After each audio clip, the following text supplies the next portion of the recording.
So she's referenced this, very commonly cited statistic of 3.5% of citizens need to be actively engaged in a fight to effectively replace an authoritarian regime. This has been studied by experts that, have done research over the years, and this is what they're telling us is that we need to get to 3.5%.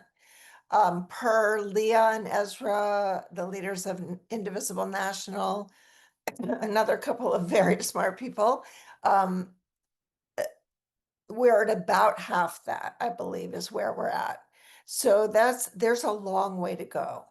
And national organizations, of course, are trying to recruit more members. Groups like ours, of course, we're trying to recruit more members. But the most effective way to get more people engaged in the fight is through personal conversations, personal outreach, because people listen to those people they know and respect. So this is what we're asking all of you to do. It's kind of an easy ask because it can be woven into our daily life in such a way that it doesn't really need to take that much time and it can be done at your convenience. So I wanted to highlight three tactics as examples. There's countless more, and we welcome your creativity and your own thinking about, gee, how can I in my daily life, in my personal circles, get more people involved? But these three examples can just kind of get your brain percolating. Maybe these will work for you. Maybe you want to come up with some other ideas as well. But the first, and we tried to keep this just like plain English. There's lots of buzzwords for this. People call it relational organizing, and there's apps, and it gets really complicated, but it really doesn't need to be. So, the first, engage in conversations in your daily life. And here are a few opportunities. Um, Joy Martin on our steering committee, I think, has recruited more people to Indivisible Marin over the years than anybody else. I would venture to say easily 100, if not more. And she's talked to us about her secrets. And, one is we all end up if we're at a dinner with friends or any kind of a social event, conversation turns to politics, everyone starts griping, right? Oh, ain't it awful? Our country's going into, hell in a handbasket. I'm so depressed, so awful. Well, rather than chime in, I mean, it's fine to say, I know it is terrible, it is scary, but then offer up the, the solution. Just say, if we all work on this and join the fight, we can fix this. And then, get a little specific. I have joined Indy Marin, and I'm actually finding that there's a lot of constructive ways I'm helping. And I'd love for you to join with me. I'm going to this postcard writing event next Tuesday. Would you like to come? Or there's a Zoom meeting, or can I send you the link to their website and you can sign up there and see the newsletter. So just spring into positivity in these opportunities with people that are like-minded because they're discouraged and complaining.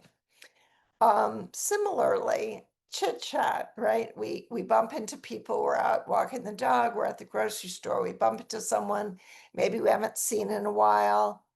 And what's normally said is, hey, how are you? Well, we could say, oh, I'm okay, or I'm fine, just got back from a trip to Hawaii.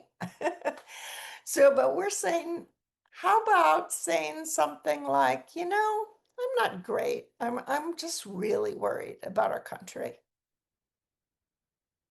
Pause. See how they respond.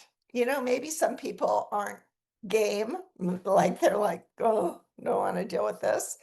But you might be surprised how many people are like, oh, I know. And then you've got them in a conversation, someone who is also worried. And again, you share with them a little bit about what you've been doing, that you're happy to help them connect with a local group where they can take action. And, then you've brought them in.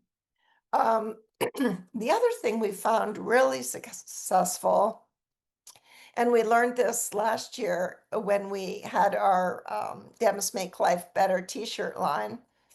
But if you wear a pro-democracy t-shirt going about your daily lives, again, dog walk, grocery store, wherever, they are conversation starters. And Lori actually had this great anecdote. It was on, I don't know, a couple of protests ago. I think it was the John Lewis protests, and she wore some kind of a political pro-democracy t-shirt. And unexpectedly, she had to take her dog to the vet because he'd eaten something he shouldn't have. And so she ends up at the vet in this pro-democracy t-shirt. And she's like, I can't believe how many people sitting in the waiting room like commented on it, wanted to learn more. I think it might have even been one of our older Indie Marin shirts, and we are planning a line of more Indie Marin shirts, but don't wait for our line, just get something off the internet. Even the vet commented. So these are just all ways that are so easy. Put ourselves out there. Maybe for some of you who are shy or private, this feels like it might take a little bit of bravery. So let's be a little brave. Or for some of us who are outgoing, it doesn't take any trouble at all when you just start thinking along these lines. So that's one, engage in conversations when you have the opportunity to draw people in. Hosting gatherings, this is becoming a really commonly recommended tactic from a lot of national organizations. Many of you may have participated in Indivisible National's 1 Million Rising, which is recommending hosting gatherings to talk about methods of non-cooperation. The DNC recently set out a toolkit about hosting gatherings. And I want to kind of make them seem approachable, because sometimes groups issue these toolkits and they seem so complicated, and it really doesn't have to be. And again, I want to relay an anecdote of one of our leaders. His name's Matt. I don't believe he's here tonight, but in the middle of last year, he decided, sorry, he attended an Indy Marin meeting, and we were in the midst of the midterms and the presidential election, and he was helping, but he decided he wanted to get more people to help. So he invited his whole cul-de-sac over for a potluck, told them that there was a focus for the meeting, shared with them about what he had learned at a recent Indy Marin meeting where Lori had presented about all the things, all the ways that we could help win the midterms and the presidential election. Now, of course, it's a bit of we all need to hold our hearts a little because we didn't, but this was a moment where we were doing our best to win. And all of the people that came to his potluck from his cul-de-sac ended up becoming quite involved. Some of you who have done the protest may have seen the videos we've been able to produce of the multi-location protests in Marin. Well, the person that produces them is one of Matt's neighbors that got brought in through the potluck, and other people are doing other things. And then Matt took it a step further and took it upon himself to follow up with all of his neighbors a week later, because there was a conversation at the potluck and people were saying, yeah, I want to write postcards, or, I want to, get involved with the Marin Rapid Response Network, or a range of things.